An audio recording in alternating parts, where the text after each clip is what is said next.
আসসালামু আলাইকুম। Sajid Billal Facebook page এবং ইউটিউব চ্যানেলে সবাইকে জানাচ্ছি আন্তরিক শুভেচ্ছা ও ভালোবাসা। সারাদিনের ক্লান্তি লগ্নে যখন কোথাও ঘোরার কোনো স্পট ছিল না, তখন আমরা চলে গেলাম সাজু মোল্লার ঘাট। এই লোকেশনটি হচ্ছে রায়পুর লক্ষ্মীপুরের শেষ সীমানা অর্থাৎ রায়পুরে।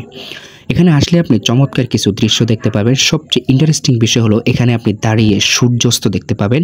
সাথেই রয়েছে নৌকা দিয়ে আপনি এক স্থান থেকে অন্য স্থানে ঘুরতে পারবেন। চাইলে আপনি স্বল্প টাকার বিনিময়ে নৌকা দিয়ে নদী অথবা খালকে দুইটা একসাথে এক্সপ্লেন করতে পারবেন। তবে এখানের সবচেয়ে বেশি ভালো লাগার মুহূর্ত হচ্ছে বিকাল টাইমে আসলে আপনি চমৎকার কিছু বিকালের গোধূলি দেখতে পাবেন এবং সূর্যাস্ত কীভাবে যায় সেটাও আপনি দেখতে পাবেন। তবে আমি মনে করি আপনারা যদি এখানে ঘুরতে আসেন, বিকালে আসেন। আরেকটা বিষয় হচ্ছে ভিউয়ার্স, এখানে আসলে আপনাকে বাইক নিয়ে কোনো রকমের প্যারা খেতে হবে না। বাইক রাখার জন্য সুন্দর সুব্যবস্থাও এখানে রয়েছে। তো আপনি যেখানে থাকেন না কেন এই জায়গাতে আসেন, ঘুরেন, এক্সপ্লেন করেন এবং দেখে যান, আসলে চমৎকার কিছু দৃশ্য উপভোগ করেন একসাথে। ভিউয়ার্স, এইটা হচ্ছে বিকালের শেষ সূর্যাস্ত কিভাবে যায়।